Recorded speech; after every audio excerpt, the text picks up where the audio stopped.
ಎಲ್ಲರಿಗೂ ಶರಣು ಶರಣಾರ್ಥಿಗಳು. ನಮ್ಮ ನಿಮ್ಮೆಲ್ಲರ ಹೆಮ್ಮೆಯ ಬಸವ ಸಮಿತಿಯು ಅಪಾರ ಭಕ್ತಿಯಿಂದ ಶರಣ ಸ್ಮಾರಕಗಳು ಎಂಬ ಮಹತ್ವಪೂರ್ಣವಾದ ಸಾಕ್ಷ್ಯಚಿತ್ರ ಸರಣಿಯನ್ನು ನಿಮ್ಮ ಮುಂದಿಡಲು ಹರ್ಷಿಸುತ್ತಿದೆ. ಕಲಬುರ್ಗಿ ವಿಶ್ವವಿದ್ಯಾಲಯದ ನಿವೃತ್ತ ಪ್ರಾಧ್ಯಾಪಕರಾದ ಡಾಕ್ಟರ್ ವೀರಣ್ಣ ದಂಡೆ ಹಾಗೂ ಡಾಕ್ಟರ್ ಜಯಶ್ರೀ ದಂಡೆ ಅವರ ದಶಕಗಳ ಅವಿರತ ಸಂಶೋಧನೆಯಿಂದ ಹೊಮ್ಮಿದ 12ನೇ ಶತಮಾನದ ಶರಣ ಸ್ಮಾರಕಗಳು ಎಂಬ ಅಮೂಲ್ಯ ಗ್ರಂಥವೇ ಈ ದೃಶ್ಯ ಸರಣಿಗೆ ಮೂಲಾಧಾರವಾಗಿದೆ. 12ನೇ ಶತಮಾನದ ಶರಣರ ಪವಿತ್ರ ತಾಣಗಳ ಇಂದಿನ ಸ್ಥಿತಿಯನ್ನು ಪರಿಚಯಿಸಿ ಅಳಿಯುತ್ತಿರುವ ನಮ್ಮ ಸಾಂಸ್ಕೃತಿಕ ಅಸ್ಮಿತೆಯನ್ನು ಎಚ್ಚರಿಸುವ ವಿನಮ್ರ ಪ್ರಯತ್ನವಿದು. ಈ ಹೆಜ್ಜೆ ಇಡುವ ಮುನ್ನ ಒಂದು ಪ್ರಮುಖ ಸೂಚನೆ. ದಂಡೆ ದಂಪತಿಗಳ ಈ ಅಧಿಕೃತ ಕ್ಷೇತ್ರ ಕಾರ್ಯವು 2010ರಲ್ಲಿ, ಅಂದರೆ ಸುಮಾರು 16 ವರ್ಷಗಳ ಹಿಂದೆ ನಡೆದಿತ್ತು. ಆದ್ದರಿಂದ ಅಂದು ಅವರು ದಾಖಲಿಸಿದ ಪುರಾತನ ಅವಶೇಷಗಳ ಸ್ಥಿತಿಗತಿ ಹಾಗೂ ಅಲ್ಲಿನ ಇಂದಿನ ಚಿತ್ರಣವು ಅಭಿವೃದ್ಧಿ ಅಥವಾ ಕಾಲದ ಬದಲಾವಣೆಯಿಂದಾಗಿ ಈಗ ವ್ಯತ್ಯಾಸವಾಗಿರಬಹುದು ಎನ್ನುವುದನ್ನು ವೀಕ್ಷಕರು ಸ್ಮರಣೆಯಲ್ಲಿಡಬೇಕು. ವ್ಯಾಳೆಯ ಬಂದರ ಯಾರಿಗೆ ನೆನೆಯಲಿ, ಕಲ್ಯಾಣ ನಗರದ ಶರಣರ ನೆನೆದರ ಬಂದ ಸಂಕಷ್ಟ ಬಯಲಾಗಿ ಎಂಬ ಜಾನಪದ ಹಾಡಿನ ಸಾಲುಗಳೊಂದಿಗೆ ಕಲ್ಯಾಣದ ಮಹತ್ವ ಅರಿವಾಗುತ್ತದೆ. 12ನೇ ಶತಮಾನದ ಶರಣರ ಸ್ಮಾರಕಗಳನ್ನು ಬೀದರ ಜಿಲ್ಲೆಯ ಬಸವ ಕಲ್ಯಾಣ ಪರಿಸರ, ಕರ್ನಾಟಕದ ಇತರೆ ಭಾಗಗಳು ಮತ್ತು ಹೊರರಾಜ್ಯಗಳೆಂದು 3 ವಿಭಾಗಗಳಾಗಿ ಗುರುತಿಸಬಹುದು. ಇವುಗಳಲ್ಲಿ ಬಸವ ಕಲ್ಯಾಣ ಪರಿಸರದ ಸ್ಮಾರಕಗಳು ಅತ್ಯಂತ ಜೀವಂತ ಹಾಗೂ ಐತಿಹಾಸಿಕವಾಗಿ ನಿರ್ಣಾಯಕವಾಗಿವೆ.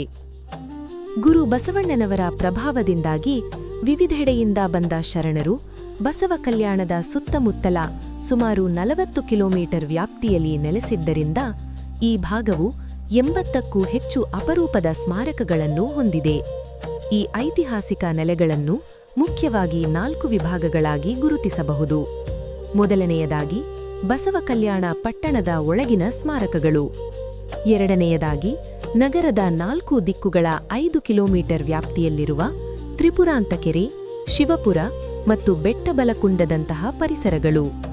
ಮೂರನೆಯದಾಗಿ ಹಂದ್ರಾಳದಿಂದ ಚಿಟುಗುಪ್ಪದವರೆಗೆ ರಾಷ್ಟ್ರೀಯ ಹೆದ್ದಾರಿಯ ಇಕ್ಕೆಲಗಳಲ್ಲಿ ಹರಡಿರುವ ನೆಲೆಗಳು. ಮತ್ತು ಕೊನೆಯದಾಗಿ 45 ಕಿಲೋಮೀಟರ್ ದೂರದವರೆಗಿನ ಸುತ್ತಮುತ್ತಲ ಊರುಗಳಲ್ಲಿರುವ ಸ್ಮಾರಕಗಳು. ಇಷ್ಟೊಂದು ದಟ್ಟವಾಗಿ ಶರಣರ ಸ್ಮಾರಕಗಳು ನೆಲೆಗೊಂಡಿರುವುದು ಕರ್ನಾಟಕದ ಬೇರಾವ ಜಿಲ್ಲೆಯಲ್ಲೂ ಕಂಡುಬರದ ಅಪರೂಪದ ವೈಶಿಷ್ಟ್ಯವಾಗಿದೆ. ನಂದಿಪಟ ಹಾರಾಡಿ ಮಂದಿರಕ್ಕೆ ಮೆರೆಯುವವು, ಸಂದು ಸಾಲುಗಳ ಮನೆಮಾರು ಕಲ್ಯಾಣ, ಚಂದಾದ ಬೀಡು ಶರಣರಿಗೆ. ಕಲ್ಯಾಣದ ನಗರದೊಳಗೆ ಇಂದು ಕಾಣುವ ಕೋಟೆ ಅಥವಾ ಪರುಷಕಟ್ಟೆಯಂತಹ ಸ್ಥಳಗಳು ಶರಣರ ಕಾರ್ಯಕ್ಷೇತ್ರಗಳಾಗಿದ್ದವೇ ಹೊರತು ನಿವಾಸಗಳಾಗಿರಲಿಲ್ಲ. ಕಲ್ಯಾಣ ಕ್ರಾಂತಿಯ ಸಮಯದಲ್ಲಿ ಅವರ ವಾಸಸ್ಥಾನಗಳು ಬಹುತೇಕ ನೆಲಸಮವಾಗಿವೆ. ಅಚ್ಚರಿಯೆಂದರೆ ಪಟ್ಟಣದೊಳಗೆ ಇಂದು ಉಳಿದಿರುವ 5 ಮಠಗಳು, ಅಂದರೆ ಜೇಡರ ದಾಸಿಮಯ್ಯ, ಅಂಬಿಗರ ಚೌಡಯ್ಯ ಮುಂತಾದವರ ಮಠಗಳು ಸಮಾಜದ ಕಟ್ಟಕಡೆಯ ವರ್ಗದ ಶರಣರಿಗೆ ಸೇರಿದ್ದಾಗಿದ್ದು ಇದು ಬಸವಣ್ಣನವರ ಸಮಾನತೆಯ ತತ್ವಕ್ಕೆ ಸಾಕ್ಷಿಯಾಗಿದೆ. ಇನ್ನುಳಿದಂತೆ ಶರಣರ ಸಾಮೂಹಿಕ ಬದುಕು ಮತ್ತು ಅನುಭವ ಮಂಟಪದ ಚಿಂತನೆಗಳು ತ್ರಿಪುರಾಂತ, ಶಿವಪುರದಂತಹ ಹೊರವಲಯದ ಪ್ರದೇಶಗಳಲ್ಲಿ ಅರಳಿದ್ದವು. ಕಿನ್ನರಿ ಬ್ರಹ್ಮಯ್ಯನವರಂತಹ ಶರಣರು ಹೋದ ಮೇಲೆಯೇ ಹಳ್ಳಿಖೇಡ, ಹಂದ್ರಾಳದಂತಹ ಜನವಸತಿ ಇಲ್ಲದ ಪ್ರದೇಶಗಳು ಊರುಗಳಾಗಿ ಪರಿವರ್ತನೆಯಾದವು ಎಂಬುದು ಐತಿಹಾಸಿಕ ವಿಶೇಷ. ಇದೇ ಹಿನ್ನೆಲೆಯಲ್ಲಿ ನಾವು ಗಮನಿಸಬೇಕಾದ, ಆದರೆ ಚರಿತ್ರೆಯ ಪುಟಗಳಲ್ಲಿ ಹೆಚ್ಚಾಗಿ ಅಜ್ಞಾತವಾಗೇ ಉಳಿದಿರುವ ಬಸವ ಕಲ್ಯಾಣ ಮತ್ತು ಸುತ್ತಮುತ್ತಲಿನ ಗ್ರಾಮಗಳಲ್ಲಿ ವ್ಯಾಪಕವಾಗಿ ಕಂಡುಬರುವ ಗೋಸಾಯಿ ಜನಾಂಗ ಹಾಗೂ ಅವರ ಮಠಗಳು. ಅಂದು ಗುರು ಬಸವಣ್ಣನವರ ಶರಣ ಚಳುವಳಿಗೆ ಬೆಂಬಲವಾಗಿ ನಿಂತವರು ಇದೇ ಗೋಸಾಯಿಗಳು. 12ನೇ ಶತಮಾನಕ್ಕೂ ಮುನ್ನ ಉತ್ತರ ಭಾರತದಿಂದ ಆಗಮಿಸಿದ್ದ ನಾಥ ಸಂಪ್ರದಾಯದ ಶೈವ ಹಾಗೂ ಏಕದೇವೋಪಾಸಕ, ಮೃತ್ಯುವನ್ನೇ ಪೂಜ್ಯವಾಗಿ ಸ್ವೀಕರಿಸುವ ಸ್ಮಶಾನವಾಸಿಯಾದ ಮಹಾದೇವನ ಭಕ್ತರಾದ ಇವರು ಗುರು ಬಸವಣ್ಣನವರ ಅನನ್ಯ ಭಕ್ತಿಗೆ ಮಾರು ಹೋಗಿ ಕಲ್ಯಾಣದಲ್ಲಿ ನೆಲೆ ನಿಂತರು. ಇಂದಿಗೂ ಭಾಲ್ಕಿ, ಬಸವ ಕಲ್ಯಾಣ, ಚಿಟಗುಪ್ಪ, ನಾರಾಯಣಪುರ ಹಾಗೂ ಹಾಲಹಳ್ಳಿಗಳಲ್ಲಿ ಇವರ ಮಠಗಳಿವೆ. ಚಿಟಗುಪ್ಪ ಒಂದರಲ್ಲೇ 360 ಗೋಸಾಯಿ ಮನೆಗಳಿವೆ. ವಿಶೇಷವೇನೆಂದರೆ ಸುಮಾರು 25ರಿಂದ 30 ವರ್ಷಗಳ ಹಿಂದಿನವರೆಗೂ ಶರಣರ ದಾಸೋಹ ಪರಂಪರೆಯನ್ನು ಇವರು ಆಚರಿಸುತ್ತಿದ್ದರು. ದಿನಕ್ಕೊಬ್ಬರ ಮನೆಯಲ್ಲಿ ಅಡುಗೆ ಮಾಡಿ 360 ಮನೆಯವರು ಸೇರಿ ಊಟ ಮಾಡುತ್ತಿದ್ದರು. ಅಂದರೆ ಒಂದು ಮನೆಗೆ ಊಟ ಹಾಕುವ ಪಾಳಿ ವರ್ಷಕ್ಕೊಮ್ಮೆ ಬರುತ್ತಿತ್ತು. ಬಸವ ಕಲ್ಯಾಣದಲ್ಲಿ ಗೋಸ್ವಾಮಿ ಗಲ್ಲಿ ಹಾಗೂ ಮಹಂತ ಮಠ ಇಂದಿಗೂ ಪ್ರಸ್ತುತವಾಗಿವೆ. ತಾವು ವಾಸಿಸುವ ಪ್ರತಿಯೊಂದು ಮನೆಗಳನ್ನು ಇವರು ಮಠವೆಂದೇ ಕರೆಯುವುದು ವಿಶಿಷ್ಟ ಸಂಪ್ರದಾಯ. ಇತ್ತೀಚಿನ ಕೇವಲ 100 ವರ್ಷಗಳ ಹಿಂದೆ ದೆಹಲಿಯಿಂದ ಬಂದ ಸಂತರ ಪ್ರಭಾವದಿಂದಾಗಿ ದತ್ತಾತ್ರೇಯ ಮೂರ್ತಿ ಪೂಜೆಯನ್ನು ಪ್ರಾರಂಭಿಸುವ ಮೂಲಕ ಸ್ವಲ್ಪ ಮಟ್ಟಿಗೆ ಗೋಸಾಯಿಗಳು ವೈದಿಕ ಪದ್ಧತಿಯ ಕಡೆಗೆ ವಾಲಿರುವುದು ಅಲ್ಲಿ ಗೋಚರಿಸುತ್ತದೆ. ಪ್ರೀತಿಯ ಕೇಳುಗರೆ, ಇನ್ನು ಮುಂದೆ ನಾವು ಬಸವ ಕಲ್ಯಾಣದ ಒಂದು ಪ್ರಮುಖ ಸ್ಮಾರಕವಾದ ಶ್ರೀ ಗುರು ಬಸವಣ್ಣನವರ ದೇವಸ್ಥಾನದ ಬಗ್ಗೆ ತಿಳಿದುಕೊಳ್ಳೋಣ. ಈ ಹಿಂದೆ ಇದು ಬಸವನ ಮಠ ಎಂದೇ ಪ್ರಸಿದ್ಧವಾಗಿತ್ತು ಮತ್ತು ಇಂಗಳೇಶ್ವರ ಮೂಲದ ಸ್ವಾಮಿಗಳ ಮಾರ್ಗದರ್ಶನದಲ್ಲಿ ನಡೆಯುತ್ತಿತ್ತು.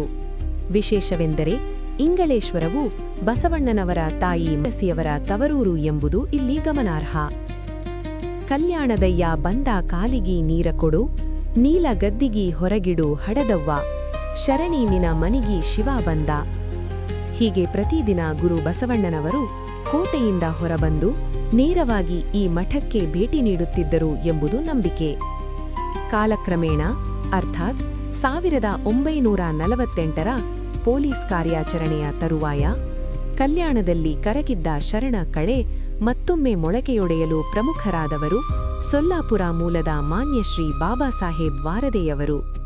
ಹೌದು ವೀಕ್ಷಕರೇ, ಅವರು ಈ ಬಸವನ ಮಠದಲ್ಲೇ ಅಂದು ವಿದ್ಯುಕ್ತವಾಗಿ ಬಸವಣ್ಣನವರ ಮೂರ್ತಿ ಪ್ರತಿಷ್ಠಾಪನೆ ಮಾಡಿ ಅದನ್ನು ಶ್ರೀ ಗುರು ಬಸವಣ್ಣನವರ ದೇವಸ್ಥಾನವನ್ನಾಗಿ ಮರುಜೀವಗೊಳಿಸಿದರು.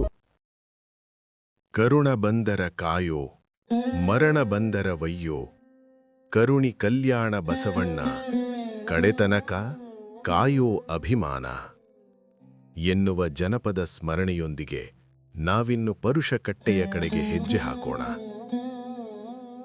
ಶರಣ ಕ್ರಾಂತಿಯ ಇತಿಹಾಸದಲ್ಲಿ ಕಣ್ಣೀರಿನ ಕಥೆಯನ್ನು ಸಾರುವ ಪವಿತ್ರ ನೆಲೆ ಪರುಷಕಟ್ಟೆ. ಕಾಲಚಕ್ರದ ಉರುಳಿನಲ್ಲಿ ಸಿಲುಕಿ ಅಂದಿನ ಗತವೈಭವವನ್ನು ಮರೆಮಾಚಿ ಮೌನಕ್ಕೆ ಶರಣಾಗಿರುವ ಈ ತಾಣವು ಶರಣ ಕ್ರಾಂತಿಯ ಒಂದು ಜೀವಂತ ಸಾಕ್ಷಿ. ಗುರು ಬಸವಣ್ಣನವರು ತಮ್ಮ ದೈನಂದಿನ ಆಡಳಿತಾತ್ಮಕ ಅಧಿಕೃತ ಕಾರ್ಯಕ್ರಮಗಳನ್ನು ಮುಗಿಸಿಕೊಂಡು ಕೋಟೆಯಿಂದ ಹೊರಬಂದು ನೇರವಾಗಿ ಕುಳಿತುಕೊಳ್ಳುತ್ತಿದ್ದ ಮಹತ್ವದ ಹಾಗೂ ಐತಿಹಾಸಿಕ ತಾಣವೇ ಈ ಪರುಷಕಟ್ಟೆ.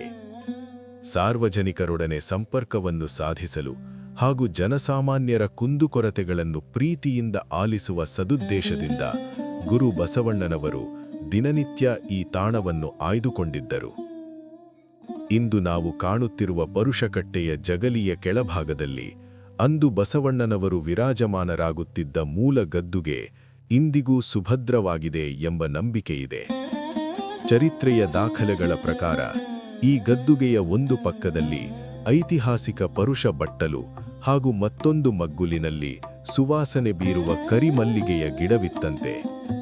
ಇಷ್ಟಕ್ಕೂ ಈ ಪರುಷ ಬಟ್ಟಲು ಅಂದರೆ ವರಳಿನ ಮಾದರಿಯಲ್ಲಿದ್ದ ಒಂದು ವಿಶಿಷ್ಟ ಕಲ್ಲಿನ ಪಾತ್ರೆ.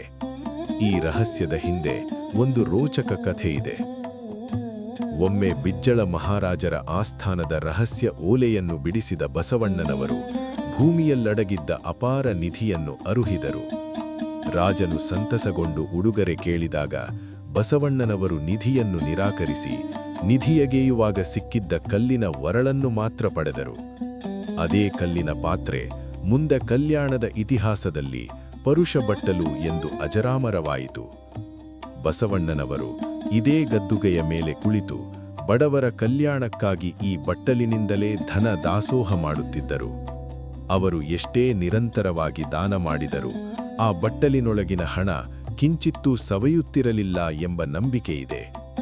ಇದೇ ಕಾರಣಕ್ಕೆ ಆ ಪವಿತ್ರ ಬಟ್ಟಲಿಗೆ ಪರುಷ ಬಟ್ಟಲು ಎಂಬ ಹೆಸರು ಜನಮಾನಸದಲ್ಲಿ ಅಚ್ಚಳಿಯದೆ ಉಳಿದುಕೊಂಡಿರಬಹುದು.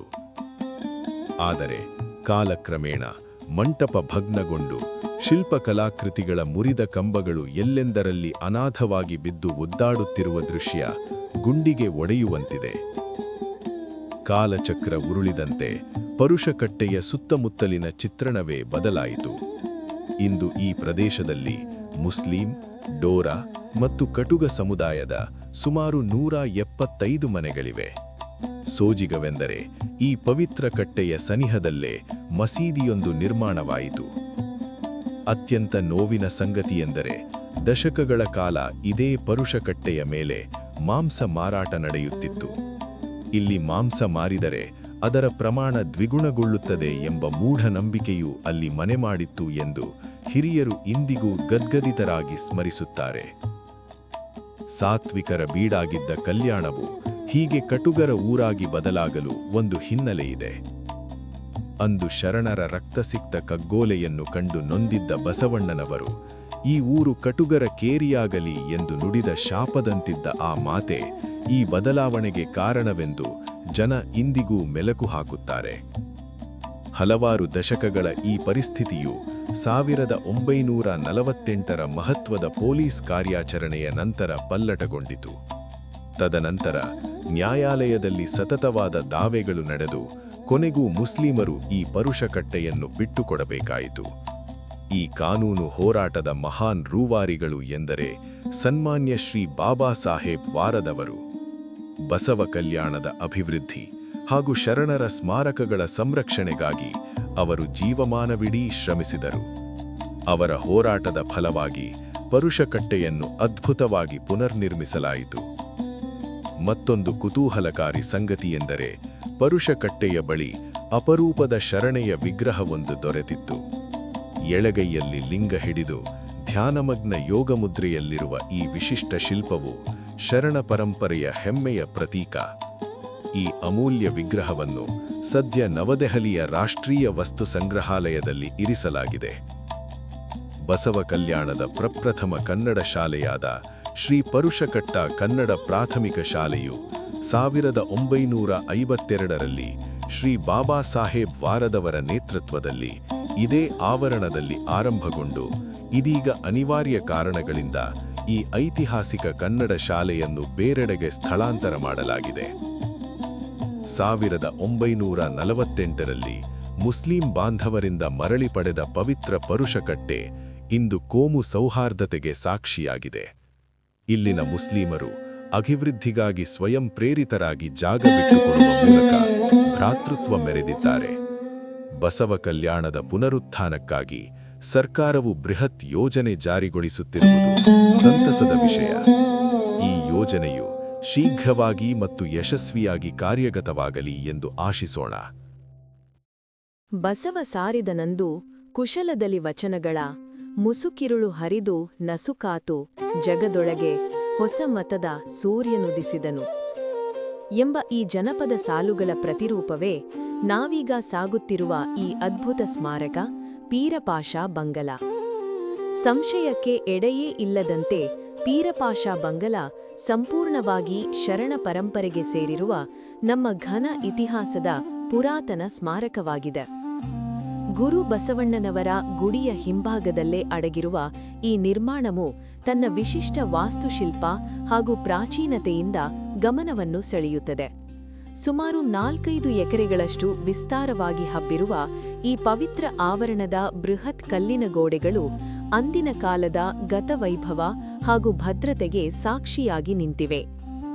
ಸ್ಥಳೀಯ ಹಿರಿಯರ ಪ್ರಕಾರ ಈ ಬೃಹತ್ ಆವರಣದ ಅಲ್ಲಲ್ಲಿ ಹಿಂದೆ 100 ನಂದಿ ಮೂರ್ತಿಗಳು ನೆಲೆಗೊಂಡಿದ್ದವು. ಅಷ್ಟೇ ಅಲ್ಲದೆ ಗೋಡೆಯ ಒಳಗಿನ ವಿಸ್ತಾರವಾದ ಪ್ರಾಕಾರದಲ್ಲಿ ದೊಡ್ಡದೊಂದು ಕಲ್ಯಾಣಿಯೂ ಇಲ್ಲಿದೆ. ಬೃಹದಾಕಾರದ ಪೀರಪಾಷಾ ಬಂಗಲಾ ಎಂದು ಕರೆಯಲ್ಪಡುವ ಕಟ್ಟಡದ ಮಹಾದ್ವಾರವನ್ನು ಪ್ರವೇಶಿಸುವ ಮುನ್ನ ಎಡಗಡೆಯ ಕಲ್ಲಿನ ಗೋಡೆಯಲ್ಲಿ ನಂದಿ ವಿಗ್ರಹವೊಂದರ ಕೆತ್ತನೆ ಗೋಚರಿಸುತ್ತದೆ. ಆದರೆ ಅದರ ಮೇಲೆ ಸುಣ್ಣ ಬಣ್ಣ ಬಳಿದು ಮುಚ್ಚಿರುವ ಕುರುಹುಗಳು ಸ್ಫುಟವಾಗಿ ಕಾಣುತ್ತವೆ. ಒಳಪ್ರವೇಶಿಸುತ್ತಿದ್ದಂತೆಯೇ ವಿಶಾಲವಾದ ಕಲ್ಲಿನ ಕಟ್ಟೆ, ಅದರ ಮೇಲೆ ನಿರ್ಮಿತವಾದ ಸುಂದರ ಮಂಟಪ ಮತ್ತು ಆ ಮಂಟಪದ ಅತಿ ಮಧ್ಯಭಾಗದಲ್ಲಿರುವ ಬೃಹತ್ ನಂದಿಯ ವಿಗ್ರಹ ಎದುರಾಗುತ್ತವೆ. ನಂದಿಯ ವಿಗ್ರಹವನ್ನು ಯಾರೂ ನೋಡದಂತೆ ಮರದ ಹಲಗೆಗಳಿಂದ ಭದ್ರವಾಗಿ ಮುಚ್ಚಿ ಹಸಿರು ಬಟ್ಟೆಗಳನ್ನು ಹೊದಿಸಿ ಅದನ್ನು ದರ್ಗಾ ಶೈಲಿಯ ಮಜೇರಿಯಂತೆ ರೂಪಿಸಲಾಗಿದೆ.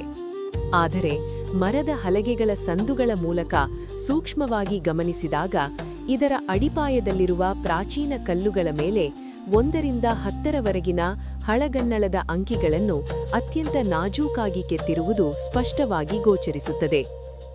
ಈ ಪ್ರಧಾನ ಮಂಟಪವು ಸಂಪೂರ್ಣವಾಗಿ ಕಲ್ಯಾಣ ಚಾಲುಕ್ಯ ಶೈಲಿಯಲ್ಲಿದೆ. ಇದರ ನಿರ್ಮಾಣ, ವಿನ್ಯಾಸ ಮತ್ತು ಕೆತ್ತನೆಗಳನ್ನು ಆಧರಿಸಿ ವಿಶ್ಲೇಷಿಸಿದರೆ ಈ ಭವ್ಯ ಕಟ್ಟಡವು ಶರಣರ ಕಾಲಕ್ಕಿಂತಲೂ ಹಿಂದಿನದ್ದು ಎಂದು ಖಚಿತವಾಗುತ್ತದೆ. ಮಂಟಪಕ್ಕೆ ಅಭಿಮುಖವಾಗಿ ವ್ಯವಸ್ಥಿತ ಕಲ್ಲುಗಳಿಂದ ಕಟ್ಟಲ್ಪಟ್ಟ ಪುಷ್ಕರಣಿ ಆ ಕಾಲದ ಅತ್ಯುತ್ತಮ ಜಲ ನಿರ್ವಹಣೆಗೆ ಸಾಕ್ಷಿಯಾಗಿ ನಿಂತಿದೆ. 5 ಎಕರೆ ಪ್ರದೇಶದ ಮೂಲೆ ಮೂಲೆಗಳಲ್ಲಿರುವ ವಿಗ್ರಹಗಳನ್ನು ಗಮನಿಸಿದರೆ ಈ ತಾಣವು ಹಿಂದೆ ಬೃಹತ್ ನಂದಿ ಮಂಟಪವಾಗಿತ್ತು ಎಂಬುದು ಸ್ಪಷ್ಟವಾಗುತ್ತದೆ. ಕೋಟೆಯೊಳಗೆ ಪ್ರವೇಶಕ್ಕೆ ನಿರ್ಬಂಧಗಳಿದ್ದ ಕಾರಣ ಅಂದಿನ ರಾಜರು ಪ್ರಜೆಗಳನ್ನು ಮುಖಾಮುಖಿಯಾಗಿ ಭೇಟಿಯಾಗಲು ಹಾಗೂ ಧಾರ್ಮಿಕ ಮತ್ತು ಸಾಮಾಜಿಕ ಉತ್ಸವಗಳನ್ನು ಸಂಭ್ರಮಿಸಲು ಈ ವಿಸ್ತಾರವಾದ ತಾಣವನ್ನೇ ವೇದಿಕೆಯಾಗಿ ಬಳಸುತ್ತಿದ್ದರು ಎಂದು ಅಂದಾಜಿಸಲಾಗಿದೆ. ಇದೇ ಮಂಟಪವನ್ನು 12ನೇ ಶತಮಾನದಲ್ಲಿ ಶರಣರು ವಚನ ಸಾಹಿತ್ಯ ಮತ್ತು ವಿಚಾರ ಮಂಥನಕ್ಕಾಗಿ ಅನುಭವ ಮಂಟಪವನ್ನಾಗಿ ಬಳಕೆ ಮಾಡಿರಬಹುದು ಎಂಬ ಬಲವಾದ ನಂಬಿಕೆ ಸ್ಥಳೀಯರಲ್ಲಿದೆ.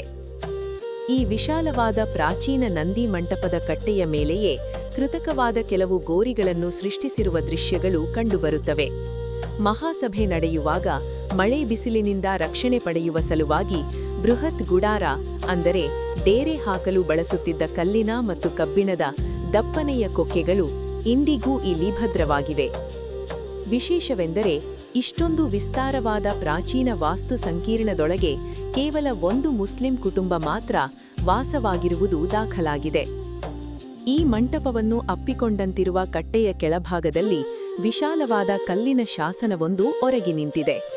ಇತಿಹಾಸಜ್ಞರ ಪ್ರಕಾರ ಇದು ಕಲ್ಯಾಣ ಚಾಲುಕ್ಯ ಚಕ್ರವರ್ತಿ ಜಗದೇಕಮಲನ ಸಾಧನೆಗಳನ್ನು ಸಾರುವ ಅತ್ಯಮೂಲ್ಯ ದಾಖಲೆಯಾಗಿದೆ. ಆದರೆ ರಕ್ಷಣೆಯ ಕೊರತೆಯಿಂದ ಈ ಶಾಸನವು ಮಕ್ಕಳ ಜಾರುಬಂಡೆ ಆಟಕ್ಕೆ ಸಿಲುಕಿ ಸಂಪೂರ್ಣವಾಗಿ ಸವೆದು ಹೋಗಿದ್ದು, ಕಲ್ಯಾಣದ ಇತಿಹಾಸವನ್ನು ಬಿಚ್ಚಿಡಬೇಕಿದ್ದ ಅನೇಕ ಅಕ್ಷರಗಳು ಶಾಶ್ವತವಾಗಿ ಕಳೆದುಹೋಗಿವೆ. ಸವೆದು ಹೋದ ಶಾಸನದ ಎದುರಿಗೆ ಪುಟ್ಟ ಸುಂದರ ಅರಮನೆಯನ್ನು ಹೋಲುವ ಆಕರ್ಷಕ ಕಲಾಮಂಟಪವೊಂದಿದೆ. ಈ ಎಲ್ಲ ಅಂಶಗಳನ್ನು ಒಟ್ಟುಗೂಡಿಸಿ ವಿಶ್ಲೇಷಿಸಿದಾಗ ಚಕ್ರವರ್ತಿ 6ನೇ ವಿಕ್ರಮಾದಿತ್ಯ ಹಾಗೂ ಕೊಂಡಗುಳಿ ಕೇಶಿರಾಜರಂತಹ ಮಹಾನೀಯರು ಈ ಜಾಗವನ್ನು ಧಾರ್ಮಿಕ ಚಿಂತನೆಗಳು ಹಾಗೂ ಆಳ್ವಿಕೆಗಾಗಿ ನಿರ್ಮಿಸಿದ್ದರು ಎಂದು ತಿಳಿಯುತ್ತದೆ. ಇದೇ ಭವ್ಯ ವೇದಿಕೆಯನ್ನು ಮುಂದಿನ ದಿನಗಳಲ್ಲಿ ಕಲ್ಯಾಣದ ಶರಣರು ತಮ್ಮ ವಿಚಾರ ಮಂಥನಕ್ಕಾಗಿ ಸರ್ವ ಸಮಾನತೆಯನ್ನು ಸಾರುವ ಅನುಭವ ಮಂಟಪವನ್ನಾಗಿ ಬಳಕೆ ಮಾಡಿರಬಹುದು ಎಂಬ ಬಲವಾದ ನಂಬಿಕೆ ಸ್ಥಳೀಯರಲ್ಲಿದೆ. ಪ್ರೀತಿಯ ಕೇಳುಗರೆ, ನಮ್ಮೊಂದಿಗೆ ಶರಣರ ಈ ಚಾರಿತ್ರಿಕ ಪಯಣದಲ್ಲಿ ಸಹಭಾಗಿಯಾದ ನಿಮಗೆ ಹೃತ್ಪೂರ್ವಕ ವಂದನೆಗಳು. ಮುಂದಿನ ಸಂಚಿಕೆಯಲ್ಲಿ ಶರಣರ ಬದುಕಿನ ಇನ್ನೂ ಅಚ್ಚರಿಯ ಕಥೆಗಳೊಂದಿಗೆ ಭೇಟಿಯಾಗೋಣ. ಆ ರೋಚಕ ಪಯಣ ನಿಮ್ಮಲ್ಲಿ ಹೊಸ ಚಿಂತನೆ ಮೂಡಿಸುವುದು ಖಂಡಿತ. ನಮ್ಮ ಈ ಶರಣ ಸ್ಮಾರಕಗಳ ಪಯಣ ನಿಮಗೆ ಇಷ್ಟವಾಗಿದ್ದರೆ ಲೈಕ್ ಮಾಡುವ ಮೂಲಕ ನಮಗೆ ಬೆಂಬಲ ನೀಡಿ. ಈ ಮಾಹಿತಿಯನ್ನು ಎಲ್ಲರಿಗೂ ತಲುಪಿಸಲು ಶೇರ್ ಮಾಡಿ ಮತ್ತು ತಪ್ಪದೇ ನಮ್ಮನ್ನು ಫಾಲೋ ಮಾಡಿ. ನಿಮ್ಮ ಪ್ರತಿಯೊಂದು ಕಮೆಂಟ್ ನಮಗೆ ಮುಂದಿನ ಸಂಚಿಕೆಗೆ ಸ್ಫೂರ್ತಿ. ಮತ್ತೊಮ್ಮೆ ನಿಮ್ಮೆಲ್ಲರಿಗೂ ಭಕ್ತಿಪೂರ್ವಕ ಶರಣಾರ್ಥಿಗಳು.